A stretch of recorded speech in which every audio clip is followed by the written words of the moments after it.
Elliot, তুমি magic. আমার কল্পনাতেও স্বপ্ন নেই আমি পোড়ো জমির পোড়ো দেয়ালের গায়ে নিজের ছবি ফুটে উঠতে দেখি। এলিয়ট, তুমি ম্যাজিক। আমার কল্পনা, স্বপ্ন। খোকা, এ কি কাণ্ড তোর? বর চলে এসেছে, বিয়ে পড়ানো হয়ে গেছে, এখন লোকজনের খাওয়া দাওয়া শেষ হলে ওরা প্রেরণাকে নিয়ে চলে যাবে, আর তুই তখন থেকে এইখানে বসে এই বিড়বিড় করছিস। চল, ওরা সবাই তোর জন্য অপেক্ষা করছে, সেজন্য তো আমি আবার তোকে নিতে এলাম। মা, প্রেরণা আমাকে খুঁজছে। পাগল ছেলে আমার, ও নতুন বউ, আজব বিয়ে। ওর কি মাথায় আছে যে ওর একমাত্র খালাতো ভাই প্রকৃতি তার বিয়েতে কোনো কাজ না করে নিজের ঘরে বসে বসে তার প্রতিকৃতি রচনা করছে? আচ্ছা মা, তুমি তো বোঝো কেন আমাকে বলো তো? এই যে তোমার ছেলে এত উল্টাপাল্টা কাজ করে, তুমি আমাকে বকা দাও না কেন? তুই যে আমার ছেলে, আমি তোকে হারাতে চাই না বাবা। চল চল, সবাই বসে আছে, তুই না গেলে প্রেরণা খাবেই না। চল। প্রেরণা, প্রেরণা আমার জীবনে একটা দুঃখের স্মৃতি হয়ে থাকলো, তাই না? ছি বাবা, আজের বিয়ে, ওসব কথা বলতে হয় না। চল চল, আয়।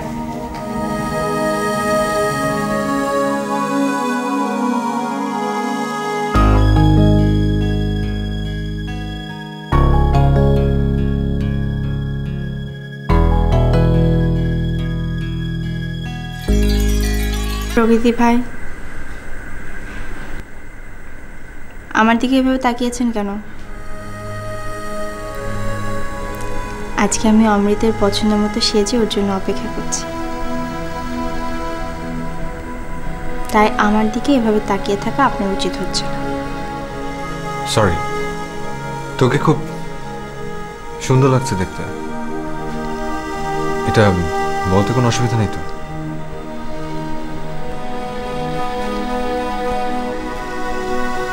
তাহলে চোখ ভরে একটু দেখি।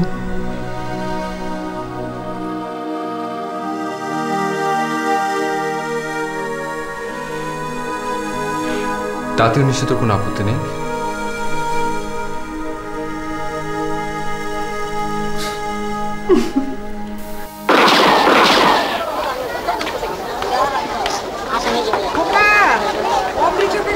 গুলি করেছে।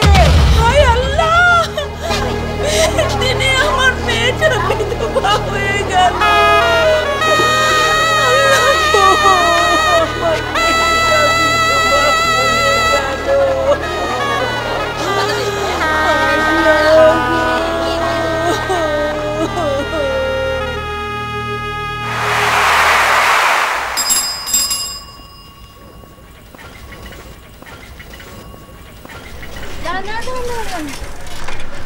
প্রকৃতি ভাই, এখানে এরকম বোকার মতো দাঁড়িয়ে আছেন কেন? তুই নেমে আয়, তোর সঙ্গে জরুরি কথা আছে। জরুরি কথা? আপনার মতো মানুষেরও জরুরি কথা থাকতে পারে? পাকামো করিস না তো, নেমে আয়।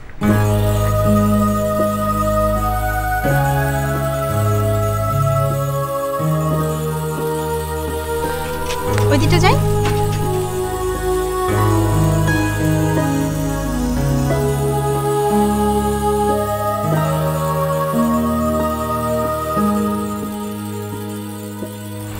প্রেরণা, তোকে আমার ভীষণ দরকার। আমাকে কেন? তুই বোকার মতো কেন প্রশ্ন করছিস?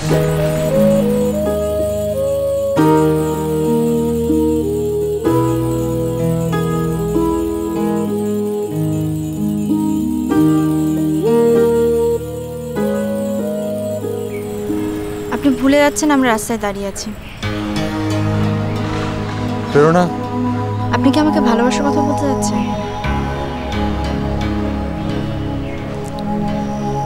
আমি অমৃতকে ভালোবাসি। দিল্লিতে পড়ার সময় ওর সাথে আমার পরিচয় হয়েছে, বিয়েও হবে। ঠিক আছে, আমি অপেক্ষা করব। কি বলছেন আপনি এসব? আপনি কি আমার জন্য অমৃত অপেক্ষা করবেন? হ্যাঁ, তাই তো। তো অমৃতকে বিয়ে করে সুখী হবে। বোকার মতো কথা বলবেন না। প্রেরণা, এই পৌর শহরের সব মানুষই বোকা। আমি আমার বোকামি এনজয় করি। খালা আপনাকে কেন একা থাকতে দেবে? দেবে, মায়ের ভালোবাসা দেবে। চল তোকে বাড়ি পৌঁছে দেবে। আমি একাই যেতে পারবো। কেন, আমি গেলে তুই রাগ করবি? ঠিক আছে, চল। আচ্ছা থাক, তুই যা।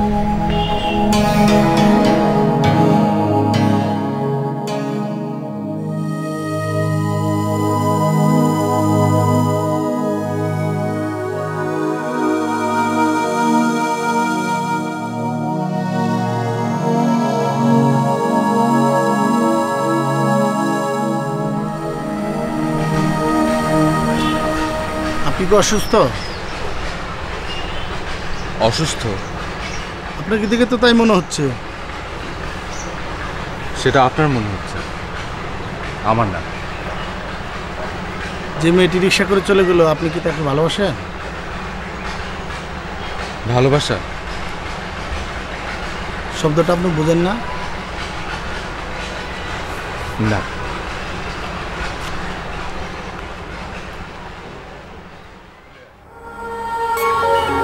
খোকা, কোথায় যাচ্ছিস? নদী খুঁজতে। নদী তো নেই, সব বালু পড়ে বুঝে গেছে। আমি ঠিকই একটা নদী খুঁজে পাবো মা। খোকা, ঘরে আয়। তুমি অত ভেবো না তো মা, আমি ঠিকই ঘরে পৌঁছে যাব। দেখবে তোমার ছেলের গায়ে বালু চরের গন্ধ।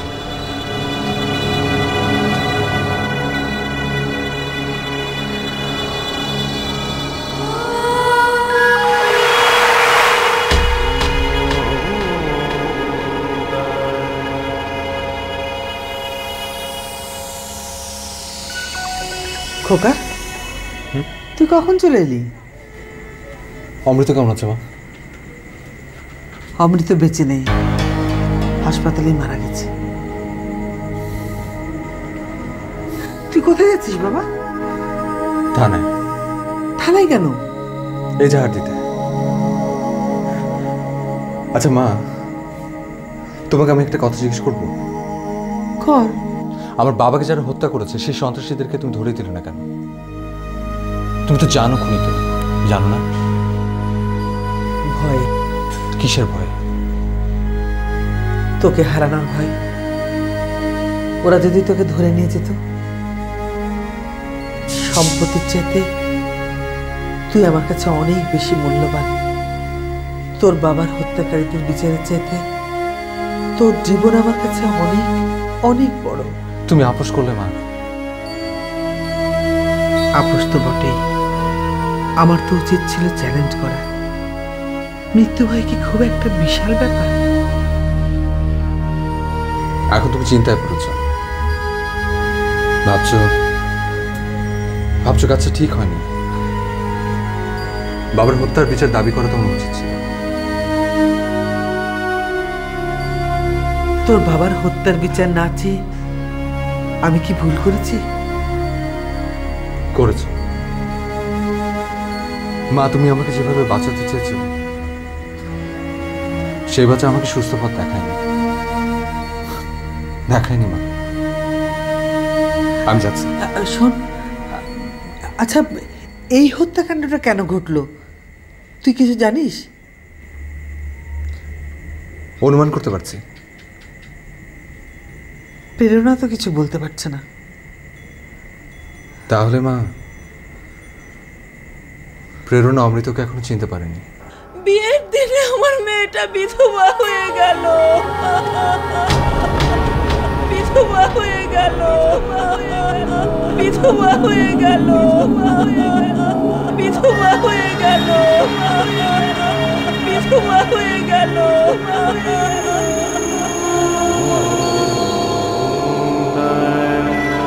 খোকা, কোথায় যাচ্ছিস? একটা গাছ খুঁজতে মা। গাছ কি আছে এই শহরে? খুঁজেই দেখি না।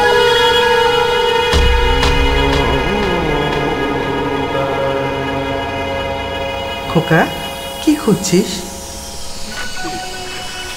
একটা পাখি খুঁজছি মা। তুই কয়টা পাখি চিনিস?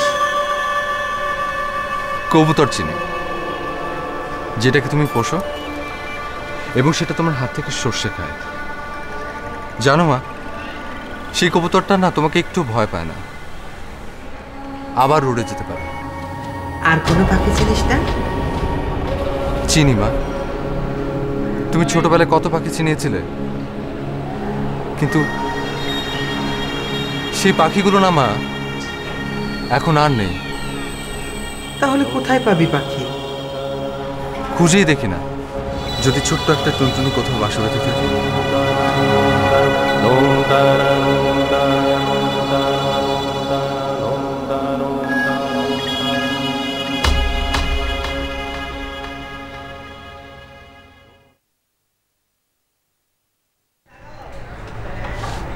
মারে,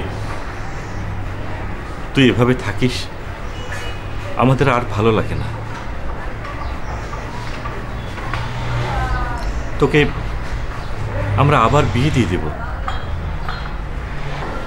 একা কি করে কাটাবি রে মা? তুই সারাক্ষণ ঘরের মধ্যে একা একা থাকিস, এভাবে থাকলে তো তুই পাগল হয়ে যাবি। মারে, তোকে দেখলে বড় কষ্ট হয়। কোথাও বেড়াতে যেতেও তো পারিস মা। প্রেরণা, খালার বাসায় যাবি, তোর ভালো লাগবে। মানুষ, একটা মানুষ এই পৌর শহরে 4 চামচের সমান আয়ু নিয়ে বেঁচে থাকে। অমৃত সে আয়টুকু নিয়েই চলে গেল। কি নিয়ে দাঁড়াবো প্রেরণার সামনে? কি বা বলবো? কিছু বলে প্রেরণাকে কি তা খুব সাহায্য করবে, নাকি প্রেরণার কাছে তার কোনো অর্থই থাকবে না? খোকা, মা, তোর কি হয়েছে বলতো? কিচ্ছু হয়নি, দিব্যি ভালো আছে। মা, তোমাকে একটা প্রশ্ন করি। কর। একটা মেয়ের স্বামী মরে গেলে তাকে কেন আরেকটি শব্দতে আলাদা করে দেওয়া হয় মা? কে এলো? তুই বস, আমি দেখছি।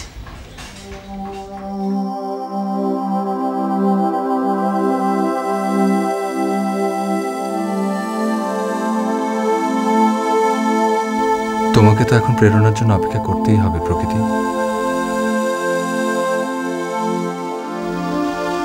তুমি ওকে তেমনই বলেছিলে। হ্যাঁ বলেছিলাম, কিন্তু আমি তো সেখান থেকে সরে আসি। আমি অপেক্ষা করব, আমি প্রেরণার জন্য আজীবন অপেক্ষা করব, আজীবন।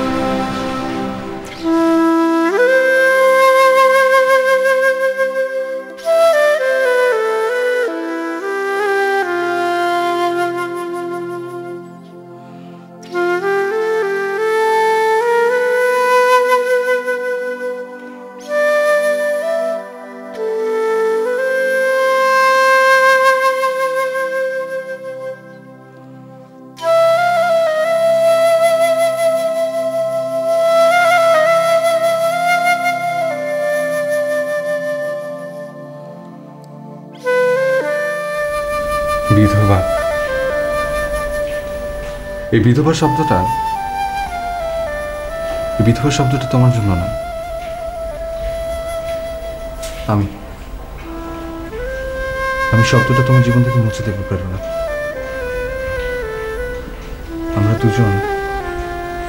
আমরা দুজন মিলে ভালোবাসার ঘর বাঁধব।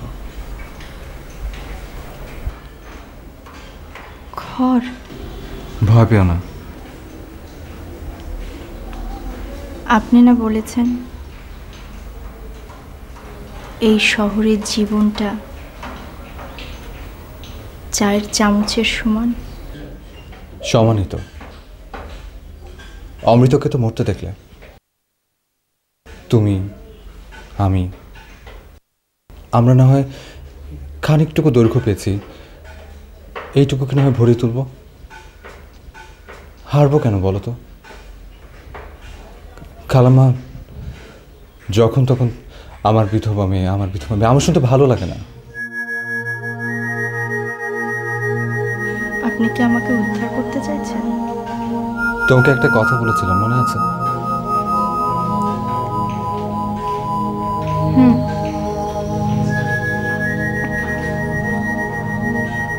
আপনি আমার জন্য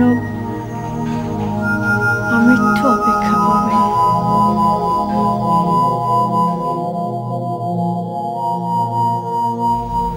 তোমার হাতটা দেবে?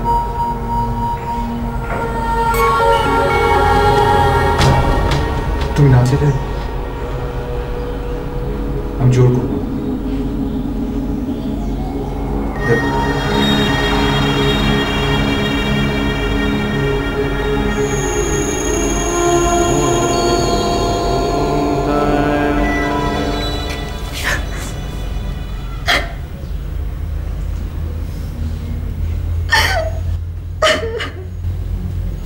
না, প্রেরণা, তুমি কাঁদবে না। তুমি কাঁদতে পারো না। আমি তো তোমাকে অমৃতকে ভুলে যেতে বলছি না। তার স্মৃতি সামনে রেখে আমরা দুজন আমাদের নতুন পৃথিবী করব। বুবু, আমার এই বিধবা মেয়েটাকে নিয়ে কি করি বলো তো? ওর মুখের দিকে তাকানো যায় না, সারাদিন একা একা ঘরে বসে থাকে, কোথাও যায় না। আজ কত বলে কয়ে তোমার বাসায় নিয়ে আসলাম। কটা দিন আমার এখানে রেখে যা, প্রকৃতি আছে, দুজনে গল্প টল্প করে সুন্দর সময় কাটবে। প্রকৃতি কি ওকে সময় দেবে আপা? কেন দেবে না? এসব কথা বলছো কেন? আমার ছেলেটা একটু ভাবুক প্রকৃতির, কথা কম বলে, তাই বলে ও তো আনসোশাল না। না, তা বলছি না। সেই ঘটনার পর তো প্রকৃতি আমাদের বাসায় যাওয়া একেবারে ছেড়েই দিয়েছে। ওর হয়তো প্রেরণার সামনে যেতে খারাপ লাগে। অতটুকুন একটা মেয়ে, কি যে ঘটে গেল ওর জীবনে। আমি তো ওর সামনে গিয়ে দাঁড়াতে পারি না, বুকটা আমার দুমড়ে মুচড়ে যায়। কি বলে যে সান্ত্বনা দেব ভেবে পাই না। হয়তো প্রকৃতিরও সেরকমই লাগে।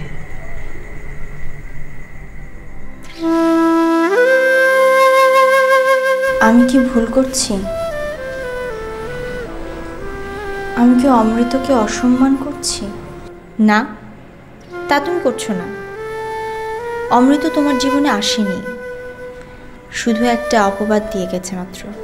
তোমাকে বিধবা বানিয়ে রেখে গেছে। তার স্পর্শ কেমন তাও তুমি জানো না। তাহলে সেই অভিজ্ঞতা থেকে তুমি কেন বঞ্চিত হবে? এটা তো তোমার প্রাপ্য। প্রকৃতির স্পর্শ তোমার সামনের জীবনের ভিন্ন দরজা খুলে দেবে। সেই দরজা দিয়ে অন্দরমহলে প্রবেশের প্রাপ্যটুকু তুমি বুঝে নেবে না? কেন তোমার এত দ্বিধা? তোমার জীবনে পূর্ণতা আনবে প্রকৃতি, তাকে তুমি গ্রহণ করো।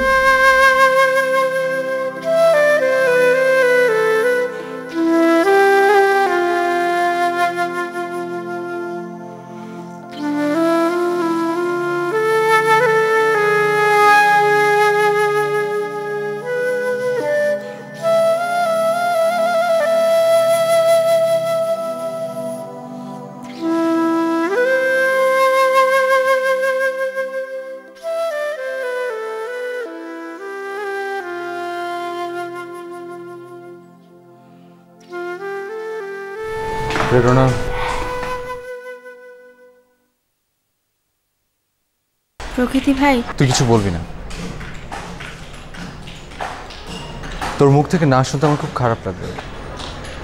আমি জানি আমি তোকে খুব কষ্ট দিচ্ছি, তোর নিজস্ব জগৎ থেকে আমি তোকে সরিয়ে আনতে চাইছি, কিন্তু তুই যদি মেনে নিতে না পারিস তাহলে থাক। প্রেরণা, আমি চেয়েছিলাম আমরা দুজন একসাথে পথ চলবো। তুই যদি তা মেনে নিতে না পারিস তাহলে তাহলে থাক। কারণ তোর কষ্টটা যে কি আমি বুঝি। তবে মজার ব্যাপার কি জানিস, আমরা দুজনেই একা থাকবো। তুই থাকবি অমৃত স্মৃতি নিয়ে, আর আমি তোকে নিয়ে। বিশ্বাস হচ্ছে না? এখানটায় হাত দিয়ে দেখ। কিছু বুঝতে পারছিস? তোর জন্য ভালোবাসা ভরাই যায় না। এখান থেকে তুই তোর নিজেকে কোনোদিন সরাতে পারবি না, কোনোদিন।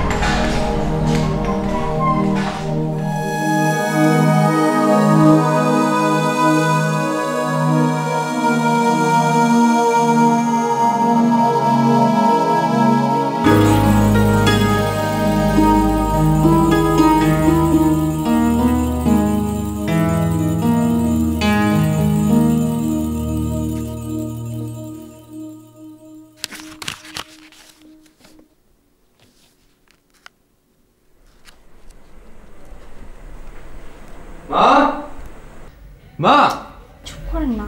তুমি চুপ। ঠিক এমনি করে বসে থাকবে, একটা কথা বলবে না, নড়বে না। কি হলো, আসো না। আসছি। হ্যাঁ, কি রে? বস।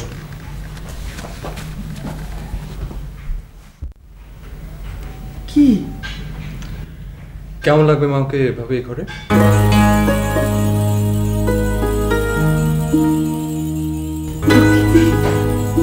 তুই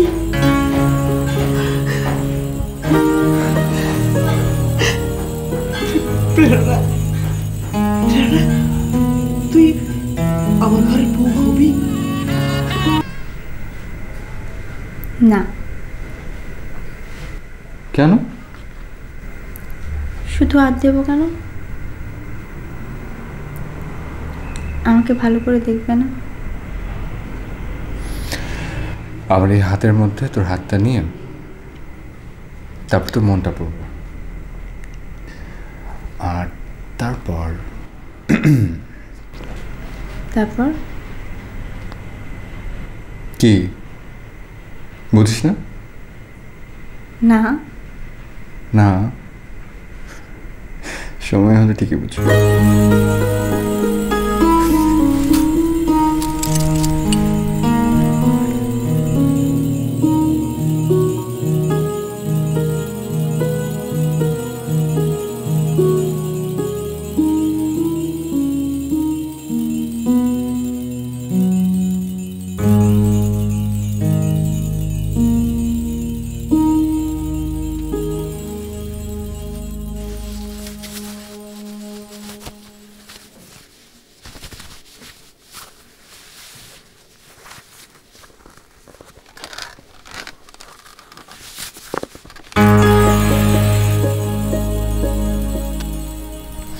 ছাড়ো, ছাড়ো না।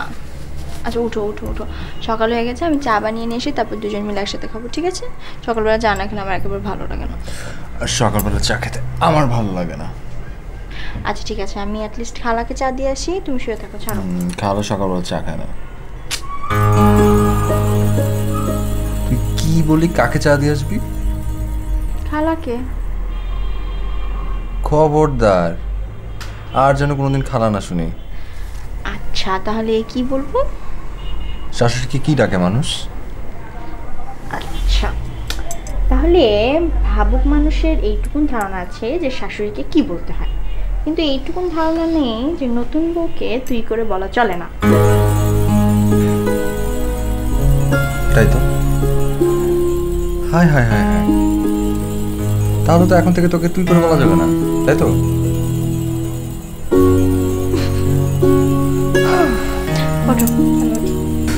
শোনো কি?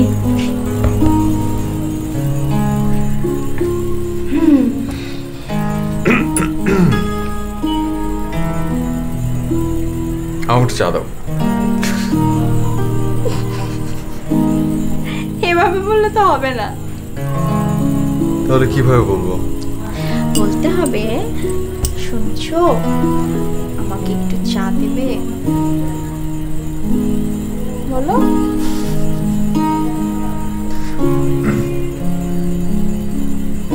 শুনছো, আমাকে একটু চা দেবে?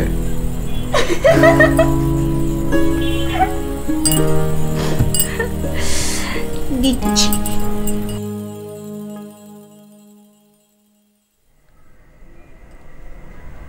তোমার তো জ্বর।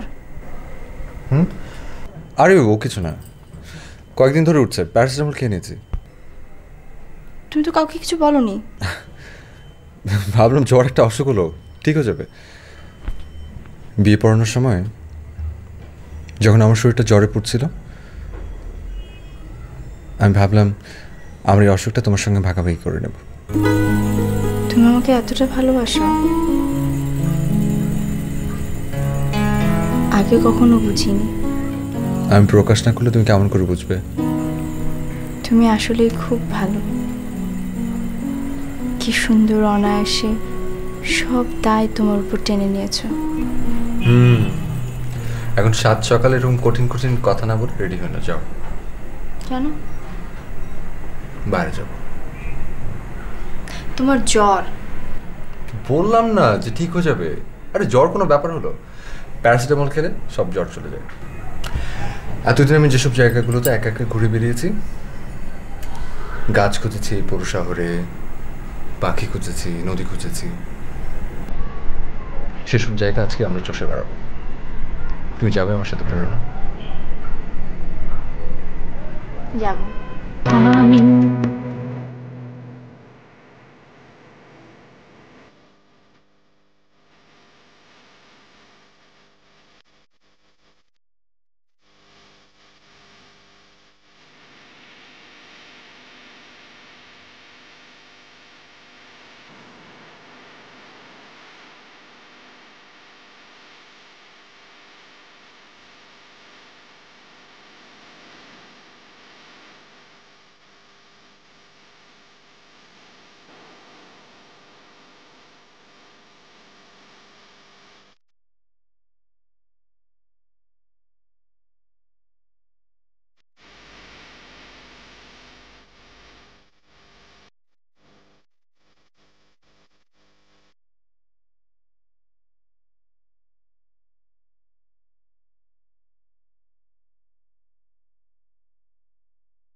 দেখো মেয়েটা কি স্বার্থপর। বিয়ের পর বাবা মার কথা বেমালুম ভুলে গেল, একটা ফোন পর্যন্ত করলো না। নাই বা করলো ফোন, তোমারও তো পড়াচ্ছি কেন? ও সুখে আছে বলেই হয়তো আমাদের কথা মনে আসছে না। ওকে ওর মতো থাকতে দাও।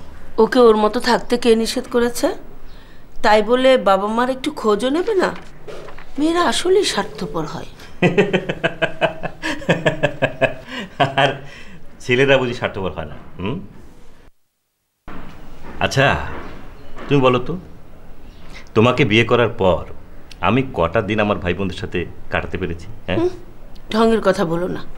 বিয়ের পর প্রথম প্রত্যেকটা শুক্রবার তোমার মা বাবার কাছে যেতে হয়েছে। হ্যাঁ তা অবশ্য যেতে হয়েছে। তা ওদের শুক্রবারটা আসতে দাও, তুমি তো তাও দিচ্ছ না। তার মানে প্রেরণার বিয়ে হয়েছে 1 সপ্তাহ হয়নি, অথচ দেখো এই কয়দিনে এই বাসাটা কেমন খালি খালি লাগছে। হ্যাঁ, তা তোমার এত যখন খারাপ লাগছে একটা ফোন করো না। মা, তুমি খুশি হয়েছো? কি নিয়ে বাবা? প্রেরণাকে নিয়ে। পাগল ছেলে আমার, কি যে বলে না, প্রেরণার মতো বউ পেয়েছি, সেটা তো আমার 7 জন্মের ভাগ্য। এই যে ছোট্ট বাবু সোনার মতো মায়ের কোলে শুয়ে থাকলে হবে? আপনাকে না ডাক্তারের কাছে যেতে হবে আজকে। উঠেন, ডাক্তারের কাছে যেতে হবে। ডাক্তারের কাছে? কি রে? আম্মা, আপনি তো কিছুই জানেন না। ওর তো কয়েকদিন ধরে জ্বর, প্যারাসিটামল খেয়ে খেয়ে জ্বর কমিয়ে রেখেছে। মা দেখো, তুমি ধরে এখন জ্বর আছে? জ্বর নেই, এটা সামান্য একটা জ্বর, 7 দিন থাকে না, এমনি এমনি চলে যাবে। না বাবা, যা ডাক্তারকে একবার দেখে নিয়ে। মা, ডাক্তারের কাছে গেলে ডাক্তার যে ওষুধ দিবে সেটা আমি নিজেই খাচ্ছি। কি দেখেছো মা? দেখেছো তোমার বউটা কিরকম জল্লাদের মতো তাকিয়ে আছে? কথা না শুনলে এমনই হয়। ও ঠিকই করছে। নিজের মা বিট্রে করছে, তুই কি মহা ঝামেলা। এই যে আমি ফোন ধরতে যাচ্ছি, এসে যেন তোমাকে রেডি অবস্থায় পাই, নইলে কিন্তু তোমার খবর আছে। মা দেখলে তোমার পুত্রবধূর ভাব? দেখলে? যা দেখলাম আমার খুবই ভালো লাগলো। যা দেখলাম তা আমার খুবই ভালো লাগলো, লাগবেই তো। মেয়েরা মেয়েরা সবসময় একদলে থাকে। মা, তুমি কি যে বলো না, আমি কেন তোমাকে ভুলে যাব? আমি ঝামেলার মধ্যে আছি, এই জন্য তোমাকে ফোন করতে পারিনি। আবার কি ঝামেলা হলো? আর বলো না, এমন একটা বাউন্ডেলে ছেলের সাথে আমার বিয়ে দিয়েছো, প্রতিদিন আমাকে নিয়ে তার বের হতেই হবে, তার মধ্যে বাঁধিয়েছে জ্বর। জ্বর? কবে থেকে জ্বর? বিয়ের দিন থেকে। ডাক্তার দেখাসনি? সেটা নিয়েই তো ঝামেলা। আচ্ছা মা, আমি এখন রাখি, ওকে নিয়ে ডাক্তারের কাছে যাবো, ঠিক আছে? আচ্ছা মা, আচ্ছা যাও। ডাক্তার কি বললো আমাকে জানাস। ঠিক আছে মা, জানাবো। ওকে, বাই। কি হয়েছে প্রকৃতি? জ্বর। খুব বেশি? বেশি না হলে ডাক্তারের কাছে নিয়ে যায়। মেয়ে তাহলে আমার স্বামী সেবায় লেগে গেছে। হ্যাঁ, গুড। খারাপ লাগছে খুব বেশি? না, বসুন। ঠিক আছে। কি রে, ডাক্তার কি বললো? ওষুধ দিয়েছে আর ব্লাড টেস্ট করতে বলেছে না?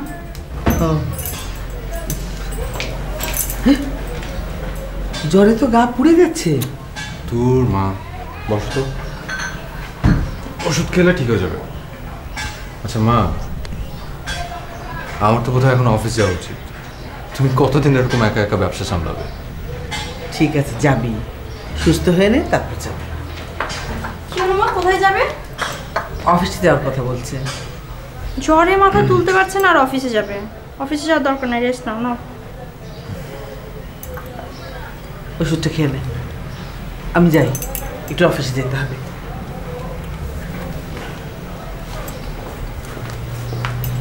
নাও, শুয়ে পড়ো, শুয়ে পড়ো, শুয়ে পড়ো।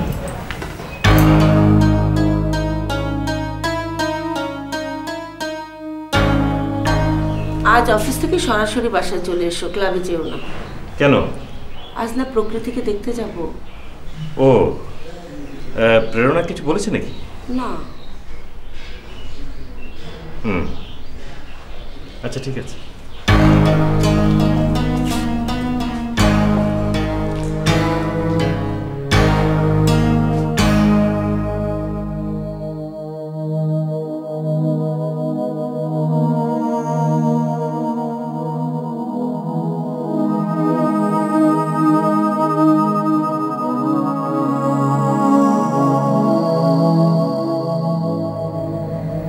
প্রেরণা,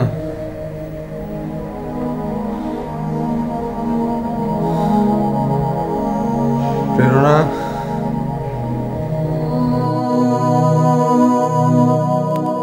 মা,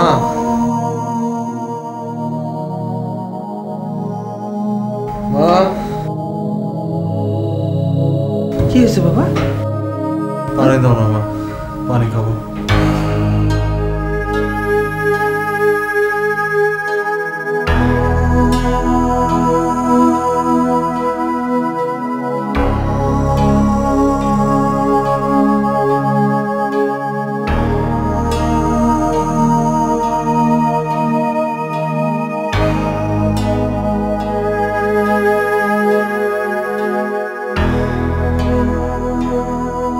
প্রেরণা কোথায় মা? ডাক্তারের সঙ্গে একটু কথা বলতে গেছে, চলে আসবে। ওই তো এসে গেছে। ডাক্তার কি বললো রে? কিছু না আম্মা, সেরে যাবে। দেখলেন, আমি বলেছিলাম না কিচ্ছু হয়নি। তোমরা তো সব ভেবে টেবে অস্থির। আমার কথাই ঠিক।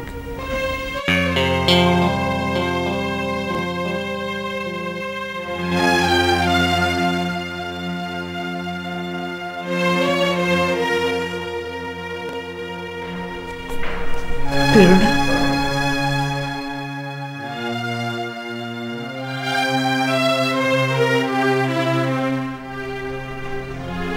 লিউকোমিয়া।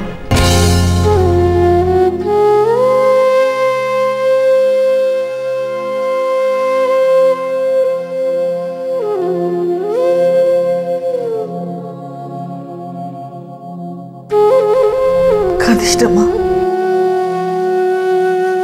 আমার ছেলেকে তুই এত ভালোবাসিস। আমার আর কোনো দুঃখ থাকলো না। আমার ছেলে তোর মতো একটা জীবন সঙ্গী পেয়েছে, এই তো আমার কাছে অনেক। আম্মা, ও যতদিন বাঁচবে ওকে আমি বুঝতে দেব না ওর কি হয়েছে।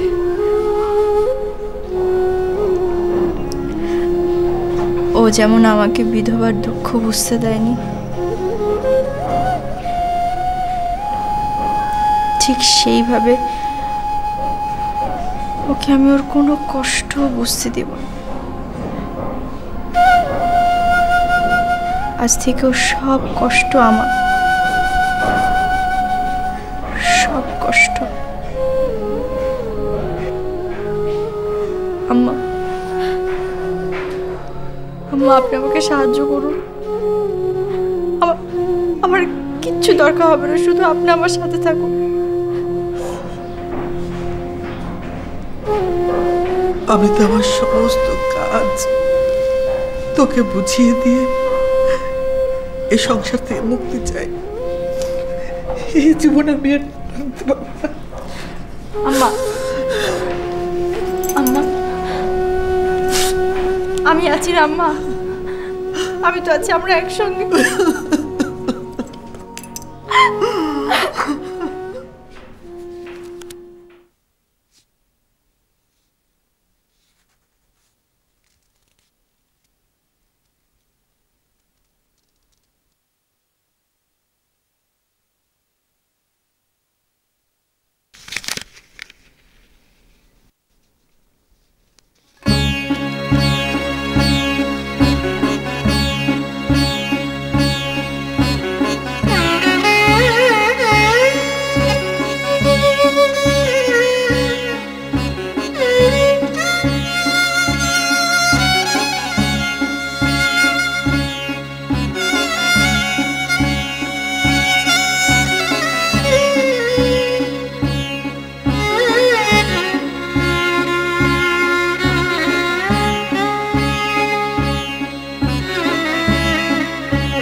আমি অ্যাম্বুলেন্সে ফোন করে দিয়েছি, এক্ষুনি চলে আসবে। আমি তোমাকে হাসপাতালে নিয়ে যাব, তখন তোমার কোনো কষ্ট থাকবে না।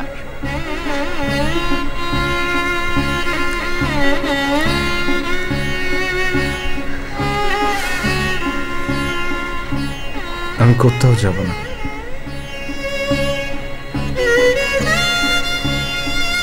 প্রেরণা, মানুষের জীবনটা সত্যি 4 চামচের সমান। এটা যারা বেঁচে থাকবে তাদের জন্য সত্য।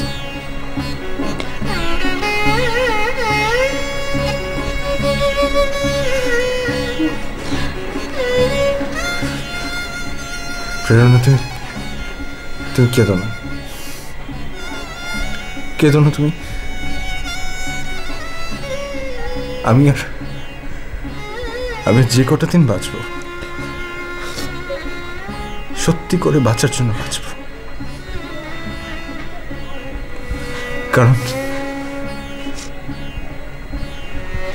কারণ আমি জানি আমার কি হয়েছে।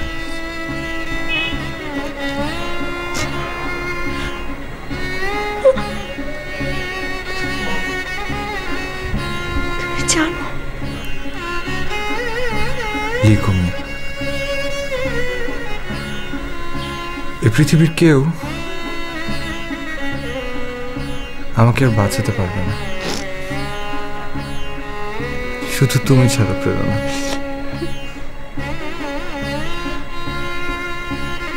প্রেরণা, প্রেরণা, আমি তোমার মধ্যে বাঁচতে চাই। আমাকে তুমি বাঁচাবে না? আমি তোমার মধ্যে বেঁচে থাকতে চাই প্রেরণা। আমাকে তোমার কোলে নেবে? আমার ভীষণ ঘুম পাচ্ছে।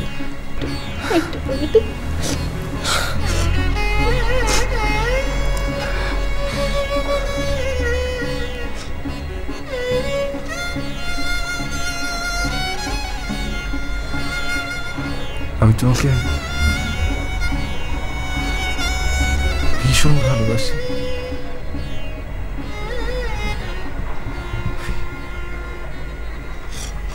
আমি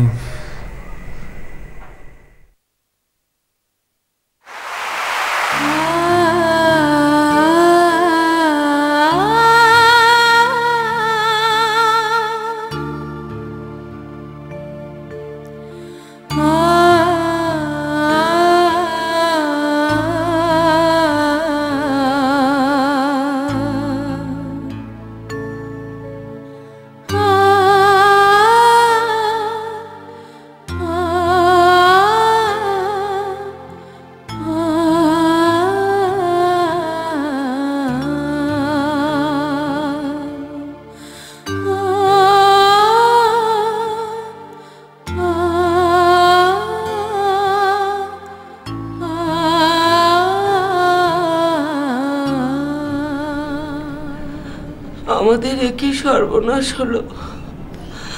আমার মেয়েটা এই বয়সে আবার বিধবা হলো বুবু।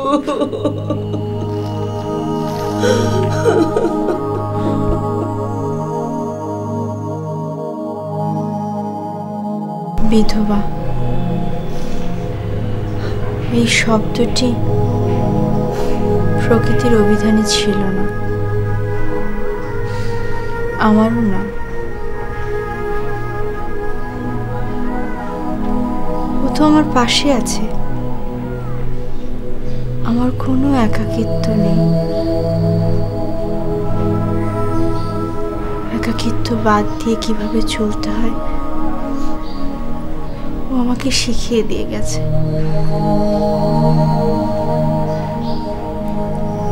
এখন তোমরা আমাকে বিধবা বলতে পারো, কারণ এটা আমার নিয়তি।